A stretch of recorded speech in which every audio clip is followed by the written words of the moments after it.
Hi, friends. I'm here with Lyle, and we're going to read another book by Bernard Weber about our friend Lyle Crocodile. But first, let me ask you some questions. Do you remember the name of the family that Lyle Crocodile lives with? The Prims. You're right.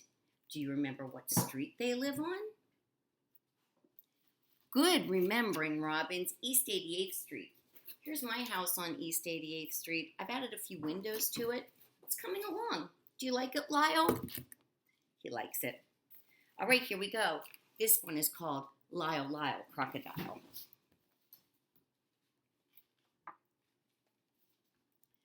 This is the house on East 88th Street.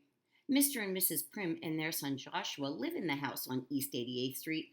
So does Lyle. Listen. Swish, swash, splash, sploosh. That's Lyle. Lyle the crocodile. He likes being in the tub. These crocodiles like water. Lyle was very happy living with the Prim family. He was especially happy when he was being useful, like helping Joshua brush up on some schoolwork. Ooh, they're doing a little math work there.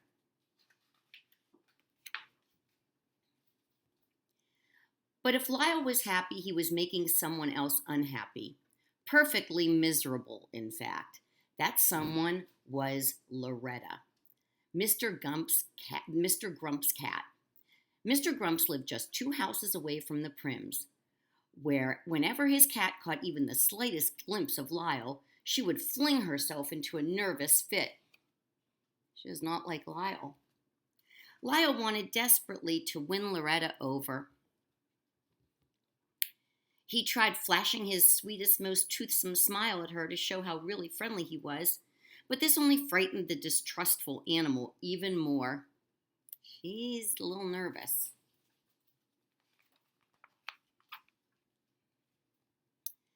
In the end, Mr. Grumps, who was even more excitable than his cat, would burst from the house shaking an angry fist at Lyle. Something will have to be done about that crocodile, he shouted as Lyle fled to safety in his own house.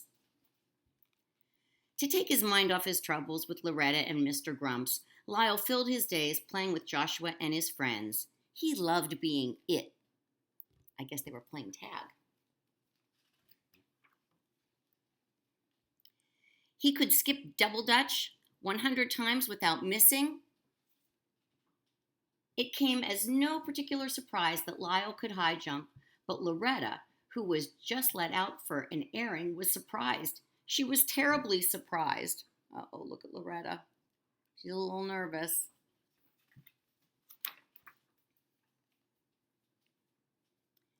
Loretta was so surprised and so shaken, she fled to the nearest tree.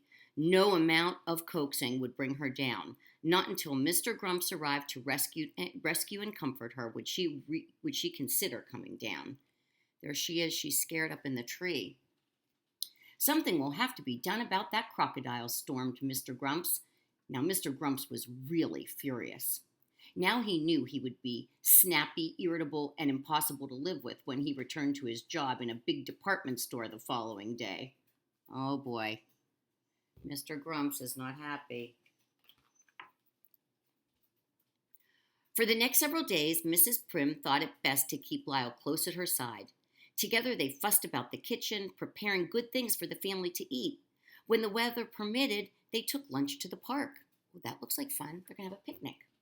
Lyle was always one for sharing. Look what he's doing, sharing with some of the birds. They even took trips downtown. There was much to see in the big city, and there was much to do. Mrs. Prim could spend hours just browsing around antique shops. Lyle has a funny hat on his head. Lyle could spend hours watching building construction. And they both loved to ice skate. There they are, ice skating. That looks like Rockefeller Center. One day, Mrs. Prim and Lyle went shopping in a big department store.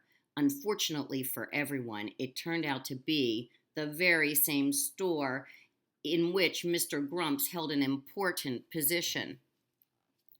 And unfortunately, they were to hear from Mr. Grumps all too soon, for it was his voice that suddenly broke in over the loudspeaker to announce a sale in the pajama department.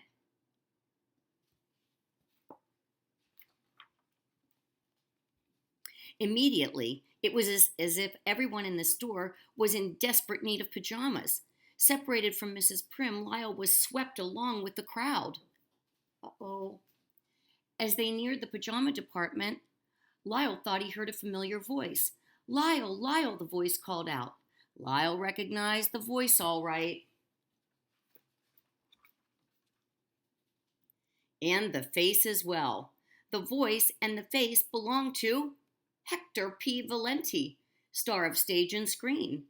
But what was Signor Valenti up to now? Well, for the moment it seemed he was very busy selling pajamas. Lyle remembered unhappily his days of traveling and performing with Signor Valenti, but in spite of everything, the two were delighted to see each other once more. Lyle remembers Hector. In another part of the store, Mrs. Prim searched frantically for Lyle. "Excuse me," she said to the lady at the information booth, "have you seen a crocodile going past?" He was wearing a red scarf. "No," answered the lady, "I have no information about a crocodile wearing a red scarf." "Excuse me," said Mrs. Prim to the sporting goods salesman, "have you by chance come across a crocodile? His name is Lyle." "Sorry, madam," answered the salesman, "I have not come across any crocodiles named Lyle today." Mrs. Prim grew more and more upset. "Excuse me," she said to a man wearing a white carnation, "I have lost my crocodile and I don't know what to do." Whatever the man answered, Mrs. Prim never heard it, for his voice was lost in a chorus of other voices shouting, "More, more, more!" What's going on? Look what they're doing. Those voices belonged to huge crowds of shoppers surrounding Hector P. Valenti and Lyle. Because they had an audience, and because Signor Valenti could not resist showing off, he had persuaded Lyle to join him in a free performance of their old stage act. "More, more," the surprised but delighted shoppers called out, forgetting all about wanting or even needing pajamas. Everybody's happy?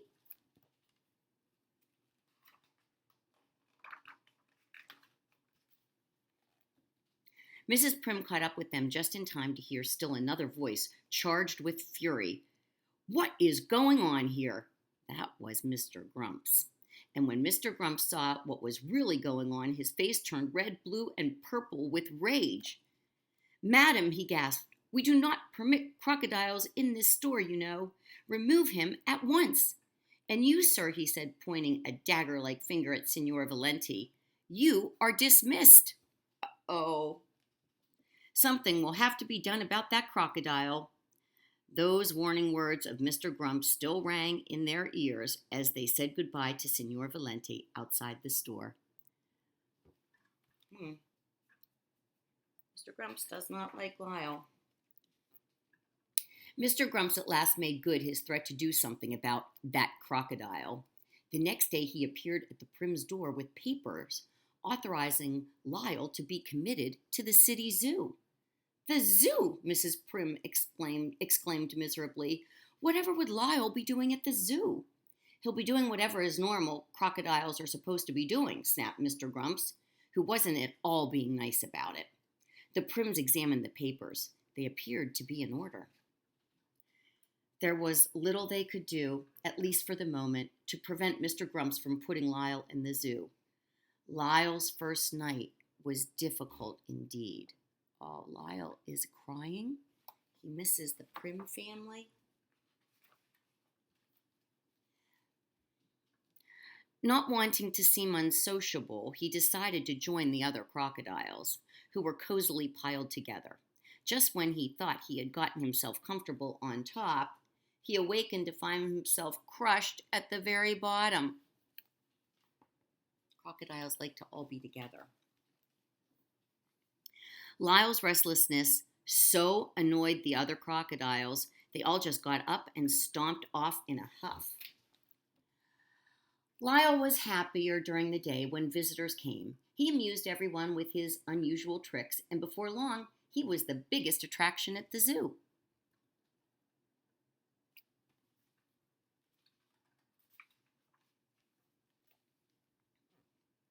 Joshua and Mrs. Prim visited regularly, arms laden with games, toys, and the Turkish caviar Lyle so loved.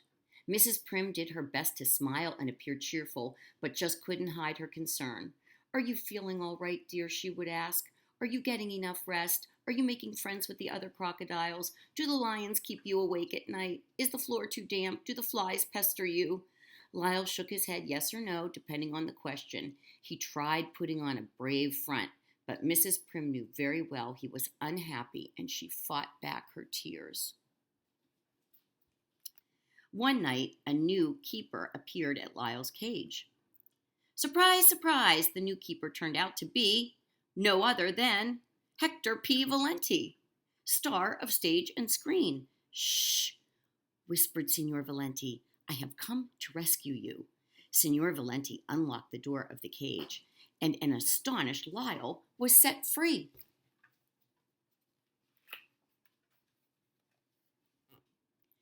"You can't go home again," said Signor Valenti when they had put the zoo behind them. Signor Valenti was bursting with ideas. "We'll put our old act together again," he said. "We'll fly to Australia.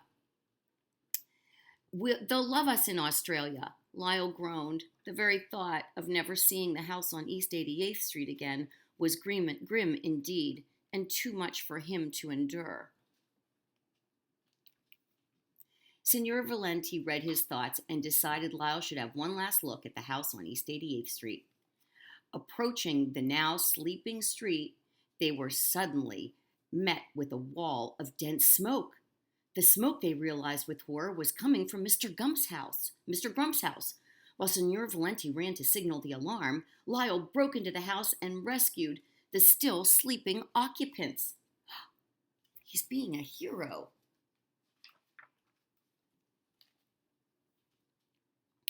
A gasping, frightened Mr. Grumps and his cat were led to the safety of the street.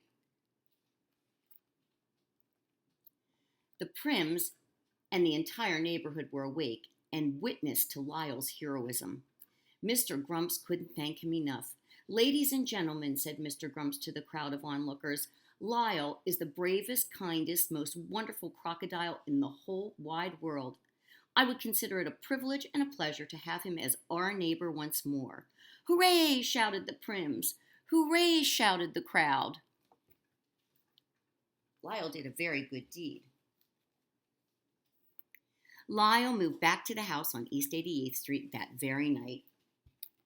Several days later, a farewell party was given by the Prims for Signor Valenti, who was leaving to seek fortune and adventure in Australia. "Remember," said Mr. Grumps, speaking to Signor Valenti, "should you change your mind about leaving a job in my store, a job in my store will always be yours just for the asking. We need people with your kind of talent and ability." Everybody smiled happily. They're having a little party there, aren't they? Even Loretta. Are Loretta and Lyle friends now? Robbins, did you like that book? I love reading about the adventures of our friend, Lyle, Crocodile. What was your favorite part of the book? Oh, you like when Signor Valenti rescued him from the zoo? That was good. I liked when he rescued Mr. Grumps and his cat Loretta. That was a very brave thing to do. And then that meant he got to stay in his favorite house, the house